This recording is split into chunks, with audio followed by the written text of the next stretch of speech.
दोस्तों नमस्कार, मैं आपका दोस्त विश्वनाथ और आज का तारीख है 6 दिसंबर 2020 और समय देख लेते हैं 7:45 सुबह के। ठीक है, 7:45 सुबह के। और आज हम देखेंगे TDP यानी TD पावर सिस्टम, TDPS यानी TD पावर सिस्टम। तो TD पावर सिस्टम के बारे में देख लेते हैं कि इस कंपनी के ऊपर क्या क्या क्या बनाती है, क्या चीज़ है ये। ठीक है, तो TD पावर सिस्टम लिमिटेड जो है one of the leading manufacturing of AC generator in the world में AC जनरेट करता है। ठीक है, AC जनरेटर जो है वर्ल्ड में मैन्युफैक्चरिंग करता है। इसकी कैपेसिटी है 1 MW। ठीक है, 200 MW फॉर प्राइम मूवर, जैसा कि steam turbine, hydro turbine, diesel engine, wind turbine, gas engine and gas turbine. They also manufacture special application generator for Jio thermal and solar thermal application. इनके लिए भी एक अलग से एप्लीकेशन, स्पेशल एप्लीकेशन जनरेटर बनाता है। ठीक है, तो टोटल हम देखें तो TD पावर सिस्टम जो है एक जनरेटर बनाने वाली कंपनी है। ठीक है, आगे देखते हैं। यहाँ पे अगर हम देखेंगे, यहाँ पर देखिए 52 वीक लो जो है वो 70 पे है और हाई अगर देखेंगे तो 190 पे है। ठीक है, और क्या दे सकते हैं, बस अब ये आगे देखते हैं। इसकी जो ये स्टैटिक देखते हैं, इसकी स्टैटिक क्या है, मार्केट कैपिटल, मार्केट कैप क्या है इसका देखते हैं। ठीक है, तो मार्केट कैप जो है 404.75 करोड़ की कंपनी है, यानी ये माइक्रो कंपनी, मिनी कंपनी है। ठीक है, मिनी कैप। और 25.5% का ये डिविडेंड देती है। और इंडस्ट्रीज पी देखेंगे तो 21.05 है और नॉर्मल पी देखेंगे तो 32.07 है। तो इंडस्ट्री पी हमेशा बड़ा होना चाहिए और मतलब इसका जो वैल्यू है वो महंगा है। ठीक है, इंडस्ट्रीज पी हमेशा बड़ा होना चाहिए पी रेशो से।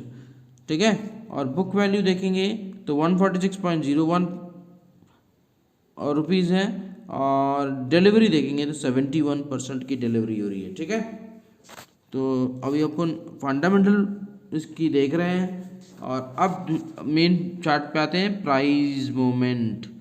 तो पिछला प्राइस मूवमेंट इसने क्या क्या दिया है, तो TD पावर सिस्टम फ्राइडे को 3.44% का रिटर्न दिया है। सेक्टर देखेंगे 1.39% का रिटर्न दिया है। जो जनरेटर बनाने वाली कंपनी है और उसकी जो पूरी सेक्टर है वो 1.39% की रिटर्न दी थी और सेंसेक्स ने यहाँ पे 1% दिया था। अगर मैं 1 मंथ की बात करूँ, 1 वीक की बात करूँ, तो 1 वीक में भी TD पावर ने 3.65% का रिटर्न दिया। सेक्टर देखेंगे 2.64 का दिया और सेंसेक्स देखेंगे 2.11% का रिटर्न दिया है। और 1 मंथ में देखेंगे तो 1 मंथ में भी ज़बरदस्त परफॉर्म किया है। कितना, 24.41%। सेक्टर देखेंगे 20.86% और सेंसेक्स देखेंगे तो 10.99%।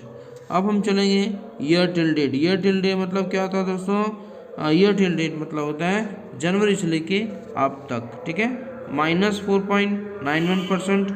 सेक्टर देखेंगे तो -6.09%। सेंसेक्स देखेंगे तो 9+27%। ठीक है, अब हम चलेंगे 1 ईयर में। तो 1 ईयर में देखेंगे तो -5 का माइनस में दिया है। सेक्टर देखेंगे तो वो भी माइनस में दिया है, -5.38 और सेंसेक्स देखेंगे तो 10.35% का रिटर्न दिया है। अब 3 इयर्स में देखेंगे तो 3 इयर्स में ये फिर से माइनस दे दिया है। ठीक है, तो 3 इयर्स में ये -27.82, सेक्टर देखेंगे तो -14.04 और सेंसेक्स देखेंगे तो 37.1 15% दिया है। ठीक है, अब हम चलेंगे इसके 3 साल के बाद का जर्नी क्या है। ठीक है, तो 3 साल के बाद का जर्नी भी देखिए, 4 ईयर में -24.14% का माइनस में दिया, 5 ईयर्स में भी इसने माइनस में दिया, और 10 ईयर्स तो हाई नहीं है, अभी तक 10 ईयर्स नहीं हुआ है इस कंपनी को। तो अगर मिला के देखें तो ये 50-50 है। कैसा, 1 2 3 4 5, ठीक है, 5 नेगेटिव में है, 1 2 3 4 5 6 जो है पॉजिटिव में है। तो ठीक है, चलेगा, ये स्टॉक आप देख सकते हो एजुकेशन पर्पस के लिए। ठीक है, इसको अपनी वॉच लिस्ट में ऐड कर लीजिए। अब हम चलेंगे क्वार्टर रिजल्ट पे। जो क्वार्टरली रिजल्ट आया था वो ज़बरदस्त रिजल्ट आया था। ठीक है, ज़बरदस्त भी नहीं बोल सकते, ठीक ठाक है बोल सकते हैं। तो यहाँ पे क्वार्टरली रिजल्ट भी देख लेते हैं। यहाँ पे देखेंगे तो 31.27% का नेट सेल्स हुआ है। कंसोलिडेट देखेंगे 23.83% का कंसोलिडेट हुआ है नेट प्रॉफिट। ठीक है, फटाफट करता हूँ। और उसके बाद एनुअल रिपोर्ट अगर देखेंगे, देखिए एनुअल रिजल्ट जो है ये भी खतरनाक आया है, ठीक ठाक आया है। ठीक है, 12.17% एंड कंसोलिडेट नेट प्रॉफिट जो है 835.63% का नेट प्रॉफिट हुआ है इस कंपनी को। अब देखेंगे मेन मुद्दे पे आते हैं, शेयर होल्डिंग पैटर्न। तो यहाँ पे हम शेयर होल्डिंग पैटर्न देखेंगे तो प्रमोटर की होल्डिंग ज़बरदस्त होल्डिंग है 58.55%, म्यूचुअल फंड की होल्डिंग है 17.36%, एफआई ने यहाँ पे 2.69% की होल्डिंग की है, अदर देखेंगे तो 1.82% की होल्डिंग है, नॉन इंस्टीट्यूशनल 21.41% की रिटर्न है। तो ये कौन सा है, शेयर होल्डिंग पैटर्न। ठीक है, शेयर पैटर्न। ठीक है, ये समझ में आ गया। तो अब आगे हम देखेंगे चार्ट के थ्रू कि कैसा चार्ट क्या बना रहा है। ठीक है, तो वो टेक्निकल के हिसाब से हम देखेंगे। ओके, चलो।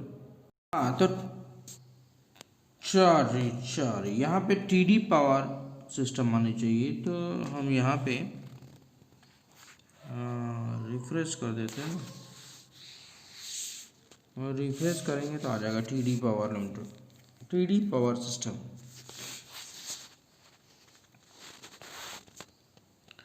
तो ये रहा टीडी पावर सिस्टम के ऊपर बनाया हुआ। ठीक है, तो यहाँ पे हम देख लेते हैं क्या करना है। टीडी पावर सिस्टम, तो इसका जो चार्ट है वो वीकली चार्ट है। ठीक है, तो वीकली चार्ट पे हम देखते हैं कि क्या नज़ारा बना रहा है। ठीक है,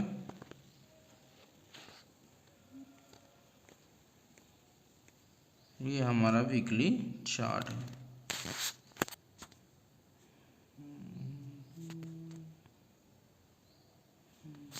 पूरा काट रहा है दोस्तों, इसको मैं लेफ्ट साइड ले जाता हूँ, ये आ गया।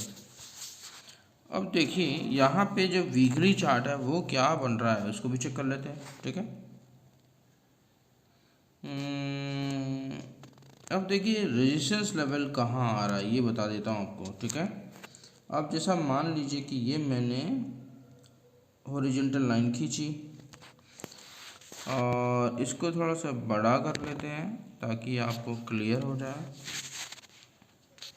तो ये क्लियर हो गया टीडी पावर सिस्टम।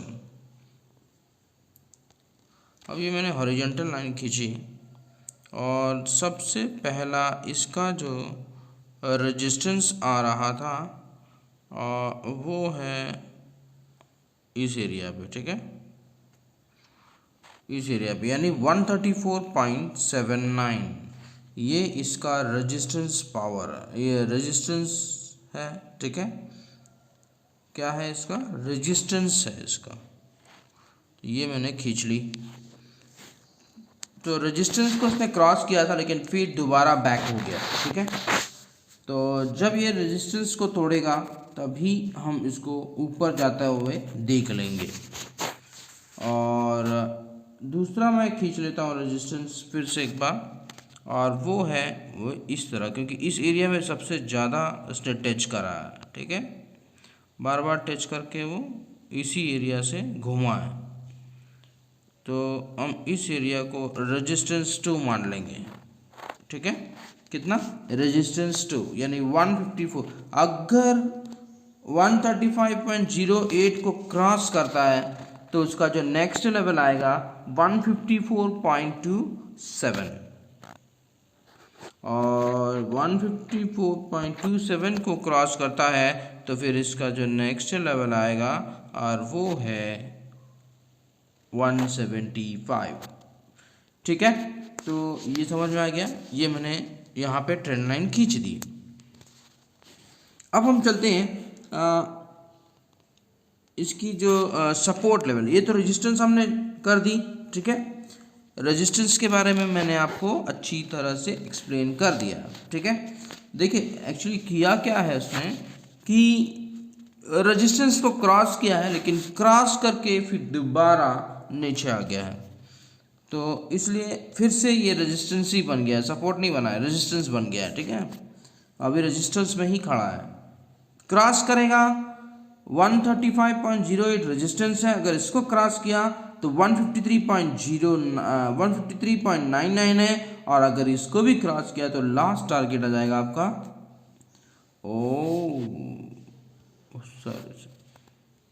तो लास्ट टारगेट आपका आ जाएगा 175। ठीक है, तो अब हम सपोर्ट लेवल चेक करते हैं कि सपोर्ट लेवल कहाँ जा रहा है। तो सपोर्ट लेवल यहाँ पे देखिए, ये इस एरिया पे सपोर्ट है, क्या इस एरिया पे पहला सपोर्ट आ रहा है 118। कितना 118 इसका पहला सपोर्ट है, 119.654 ये इसका पहला सपोर्ट है, और अगर नीचे की ओर क्रॉस किया 119 को अगर क्रॉस करेगा तो फिर नेक्स्ट सपोर्ट आ जाएगा इसका इस एरिया में। ठीक है, और वो है 102.85, नीचे की ओर घूमना चालू कर देगा। समझ में आ गया दोस्तों? तो ये है इसका टेक्निकल, बहुत आसान है। टेक्निकल चार्ट के हिसाब से हम देखेंगे तो ऊपर की ओर जगह, क्योंकि अगर ये ऊपर वाला अगर क्रॉस करता 135.08 को अगर क्रॉस करेगा तो ही 153.99 आएगा, नहीं तो अगर यहाँ से घूम गया तो सपोर्ट लेवल इसका पहला सपोर्ट आएगा 119.74, और अगर इसको तोड़ दिया तो फिर 102.85 चला जाएगा। ठीक है, तो मेरा इसमें कोई रिकमेंडेशंस नहीं है। ठीक है, और ये सिर्फ एजुकेशनल पर्पस के लिए बनाया हूँ। ठीक है, और इसमें क्या है, डिस्क्लेमर जरूर देख लेना। मेरे बताए हुए व्यू के अनुसार अगर आप कोई भी स्टॉक को बाय या सेल करते हैं, उसका प्रॉफिट और लॉस आपकी खुद की जिम्मेदारी होगी, मेरा या मेरी चैनल की कोई जिम्मेदारी नहीं होगी। ठीक है, वीडियो का अच्छा लगा तो लाइक का बटन दबा दीजिए, और जो पहली बार चैनल देख रहे हैं सब्सक्राइब कर लीजिए। जब भी मैं नया वीडियो अपलोड करूंगा आपके नोटिफिकेशन में शो होगा, और जिस किसी को भी जरूर में अकाउंट ओपन करना है तो वो डीमेट अकाउंट ओपन करना है तो नीचे लिंक दिया हुआ है, और किसी को अगर टेलीग्राम में जुड़ना है तो वो जुड़ सकता है, नीचे लिंक दिया हुआ है। ठीक है दोस्तों, चलो थैंक यू।